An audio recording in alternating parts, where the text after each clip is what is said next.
জুলাই গণঅভ্যুত্থানে আহতদের দেখতে গিয়ে নো ট্রিটমেন্ট নো রিলিজ নির্দেশ দেন শেখ হাসিনা।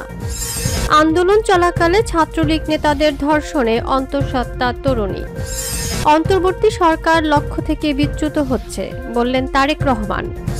25 ফেব্রুয়ারিকে জাতীয় শহীদ সেনা দিবস ঘোষণা। আসসালামু আলাইকুম দর্শক, আমাদের হাতে থাকা সর্বশেষ সংবাদে আপনাদের স্বাগত। এতক্ষণ শুনছিলেন সংবাদ শিরোনাম, এবারে থাকছে বিস্তারিত। জুলাই গণঅভ্যুত্থানে আহতদের দেখতে গিয়ে নো ট্রিটমেন্ট নো রিলিজ নির্দেশ দেন শেখ হাসিনা। জুলাই গণঅভ্যুত্থানে আহতদের পঙ্গু হাসপাতালে দেখতে গিয়ে চিকিৎসক ও সংশ্লিষ্ট হাসপাতাল কর্তৃপক্ষকে নো ট্রিটমেন্ট নো রিলিজ নির্দেশ দিয়েছিলেন সাবেক প্রধানমন্ত্রী শেখ হাসিনা, যার প্রমাণ প্রসিকিউশনের হাতে এসেছে বলে জানিয়েছেন আন্তর্জাতিক অপরাধ ট্রাইব্যুনালের চিফ প্রসিকিউটর মোহাম্মদ তাজুল ইসলাম। রোববার 23 ফেব্রুয়ারি আদালতে পূর্ব নির্ধারিত বিষয়ে শুনানি শেষে ট্রাইব্যুনালের প্রসিকিউশন অফিসের সম্মেলন কক্ষে এক প্রেস ব্রিফিংয়ে গণমাধ্যম কর্মীদের একথা জানান তিনি বলেন, আমরা রাজধানীর জাতীয় অর্থোপেডিক হাসপাতাল ও পুনর্বাসন প্রতিষ্ঠান বা পঙ্গু হাসপাতালে যখন পরিদর্শনে গিয়েছিলাম তখন সেখানে চিকিৎসারত আহত রোগী ও তাদের স্বজনরা আমাদের জানিয়েছিলেন শেখ হাসিনা পালিয়ে যাওয়ার আগে একবার হাসপাতাল পরিদর্শন করতে গিয়েছিলেন। সেখানে গিয়ে বলেছিলেন নো ট্রিটমেন্ট নো রিলিজ, অর্থাৎ কর্তব্যরত চিকিৎসক ও হাসপাতাল কর্তৃপক্ষকে আহতদের কোনো চিকিৎসা না দিতে এবং কাউকে হাসপাতাল থেকে ছাড়পত্র না দিতে নির্দেশনা দেওয়া হয়েছিল।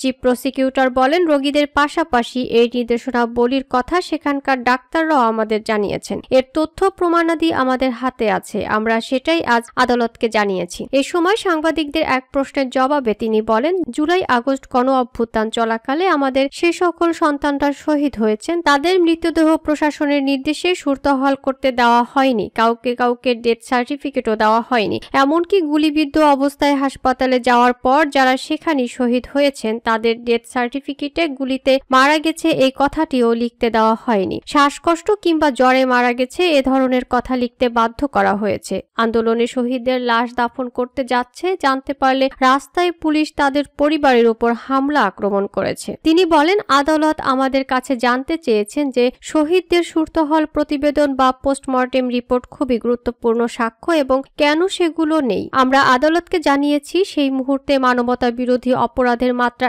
এতটাই ভয়াবহ ছিল যে দ্রুত শহীদদের লাশ দাফন করতে বাধ্য করা হয়েছে, তাই এ কারণে তাদের কোনো পোস্টমর্টেম রিপোর্ট দেওয়া হয়নি। ঘটনাটি কোনো স্বাভাবিক বিষয় নয়, বরং তা মানবতা বিরোধী অপরাধের একটি জাজ্জল্যমান প্রমাণ। এটি প্রমাণ করে কি ধরনের নিষ্ঠুরতার সাথে জুলাই আগস্টে হত্যাকাণ্ডগুলো চালানো হয়েছিল। সাবেক প্রধানমন্ত্রী শেখ হাসিনার এমন নির্মমতার প্রমাণসমূহ যথাযথ প্রক্রিয়া অনুসরণ করে যাচাই বাছাই ও ফরেনসিক করার পর গণহত্যা ও মানবতা বিরোধী মামলার প্রমাণের সাথে সম্পৃক্ত করে আদালতের কাছে হস্তান্তর করা হবে বলে জানান তিনি।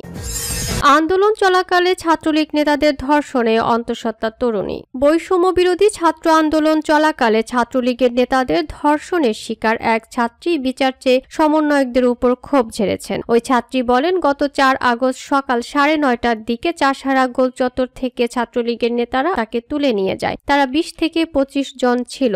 তারা তাকে টেনে হিঁচড়ে মারতে মারতে তোলারাম কলেজের পাশে একটি অফিসে নিয়ে যায়। ফোন কেড়ে নেয়, অনেক বাজে কথা শোনায় এবং গালি দেয়। এক পর্যায়ে সবাই অফিস থেকে চলে যায়, শুধু 2 জন থাকে, সেই 2 জন ধর্ষণ করে। শনিবার 22 ফেব্রুয়ারি শিল্পকলা একাডেমির জাতীয় চিত্রশালা মিলনায়তনে জুলাই গণ অভ্যুত্থানে নারীদের সম্মুখ ভূমিকা নিয়ে ছবি ও তথ্যচিত্রের আর্কাইভ প্রদর্শনী অনুষ্ঠানে এসব কথা বলেন আন্দোলনে অংশ নেওয়া ওই ছাত্রী। তার দাবি, এই ঘটনা সমন্বয়ক থেকে শুরু করে বৈষম্য বিরোধী ছাত্র আন্দোলনের প্রায় সবাই জানত।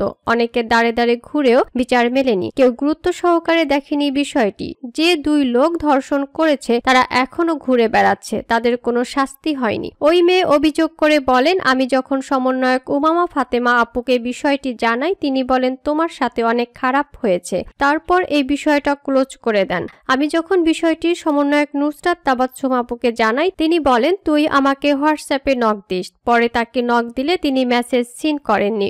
অভিযোগ ওই ছাত্রীর। তার দাবি, সার্জিস প্রথম থেকেই বিষয়টি জানতেন, প্রশাসনের সঙ্গে কথা কথা বলে তাদের শাস্তির আওতায় আনার আশ্বাসও দেন, কিন্তু কিছুই করেননি। ওই শিক্ষার্থী জানান, নভেম্বরের 10 তারিখে তিনি অন্তঃসত্ত্বা হওয়ার বিষয়টি জানতে পারেন। 31 ডিসেম্বর তার গর্ভপাত হয়। এদিকে সমন্বয়ক নুসরাত তাবাসসুম এক ফেসবুক স্ট্যাটাসে লিখেছেন, ওই ছাত্রীকে সব রকম সাহায্য দিতে চাওয়া হয়েছিল। তার পরিবারের সঙ্গে কথা বলে তার সুচিকিৎসা, নারায়ণগঞ্জের ঘটনাস্থলে তদন্ত, মামলা সবকিছুর কথা বলা হয়েছিল, কিন্তু সে চেয়েছিল অন্য কিছু, কিন্তু তার অনুমতি ব্যতিরেকে আমরা সেটা প্রকাশ করতে পারছি না। এছাড়াও এ ঘটনায় ঢাকা বিশ্ববিদ্যালয়ের ছাত্র ও সামাজিক আন্দোলন কর্মী মহিউদ্দিন রনি তার ভেরিফাইড ফেসবুক পেজে একটি স্ট্যাটাস দিয়েছেন। ফেসবুক স্ট্যাটাসে তিনি লিখেছেন, 6 মাস পর জনতার জন্য ক্ষমতা নাকি ক্ষমতার জন্য জনতা, এখন এই প্রশ্নগুলো বারবার মাথায় ঘুরপাক খাচ্ছে। আর কত প্রাণ দিতে হবে বিচার পাওয়ার জন্য। মহিউদ্দিন রনি আরও লিখেছেন, রাজনৈতিক দলগুলো ডক্টর ইউনূসের সঙ্গে বৈঠকে বসে বিচারের দাবি না তুলে কি নিয়ে আলাপ করে? দলগুলোর প্রতিনিধিরা মাইকের সামনে যে বলে নির্বাচন চায়, কেউ কি বলে না জনতা শহীদ গাজীদের জন্য বিচার চায়, এই বোনের ধর্ষকদের বিচার চায়? অন্তর্বর্তী সরকার লক্ষ্য থেকে বিচ্যুত হচ্ছে, বললেন তারেক রহমান।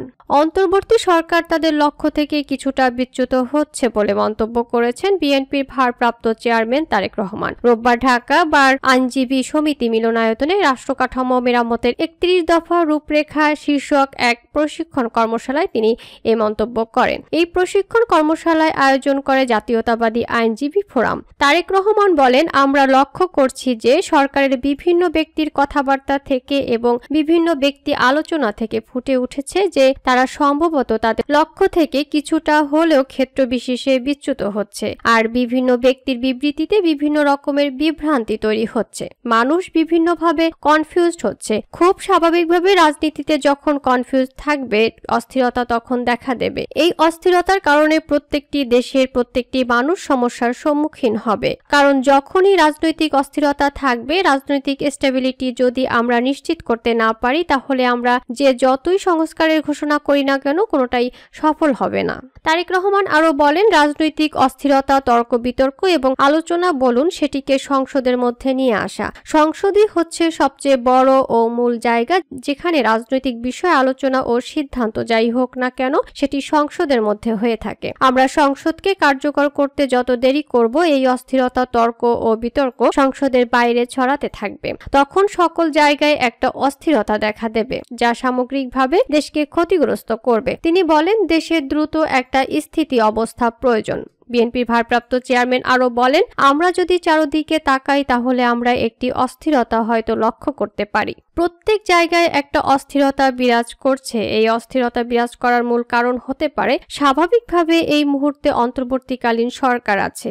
এই সরকারের মূল দায়িত্ব হচ্ছে দেশের মানুষ যে সিদ্ধান্ত নিতে চায় সেই সিদ্ধান্তের সঙ্গে একমত পোষণ করা এবং মানুষকে তার সিদ্ধান্ত নিতে সহযোগিতা করা। এটি হওয়া উচিত তাদের মূল লক্ষ্য। তিনি বলেন, বিএনপির প্রথম সংস্কার প্রস্তাব দিয়েছে, এজন্য এটিকে পর্যায়ক্রমে বাস্তবায়ন করা আমাদের একটি পবিত্র দায়িত্ব। এই দায়িত্ব যদি পর্যায়ক্রমে পূরণ করতে হয়, তাহলে অবশ্যই একটি সংসদের প্রয়োজন আছে, কারণ সংসদ সেই একমাত্র সংস্কার প্রস্তাবকে বাস্তবে রূপ দিতে সক্ষমত হবে। বিএনপি রাষ্ট্র ক্ষমতায় অভিজ্ঞতা আছে উল্লেখ করে তারেক রহমান বলেন, অভিজ্ঞতার আলোকে সকলে মিলে সিদ্ধান্ত নিয়েছেন, যদি এখন কতগুলো সিদ্ধান্ত গ্রহণ না করি তাহলে এদেশকে ধ্বংস থেকে রক্ষা করা সম্ভব নয়। তিনি বলেন, বিভিন্ন ব্যক্তি সংস্কার প্রস্তাব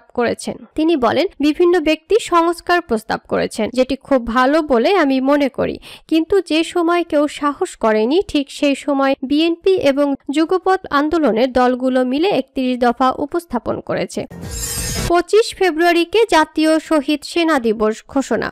2009 সালের 25 ফেব্রুয়ারি রাজধানীর পিলখানা হত্যাকাণ্ডে 57 সেনা কর্মকর্তা সহ 74 জন নিহত হন। এই দিনটি রাষ্ট্রীয়ভাবে পালনের জন্য জাতীয় শহীদ সেনা দিবস ঘোষণা দিয়ে প্রজ্ঞাপন জারির সিদ্ধান্ত নিয়েছে সরকার। রোববার মন্ত্রিপরিষদ সচিব ডক্টর শেখ আব্দুর রশিদ গণমাধ্যমকে এসব তথ্য জানান। তিনি বলেন, আজ 25 ফেব্রুয়ারিকে জাতীয় শহীদ সেনা দিবস হিসেবে ঘোষণার প্রজ্ঞাপন জারি হবে। এবছর থেকে দিবসটি পালন করা হবে, তবে এদিনে থাকবে না সরকারি ছুটি।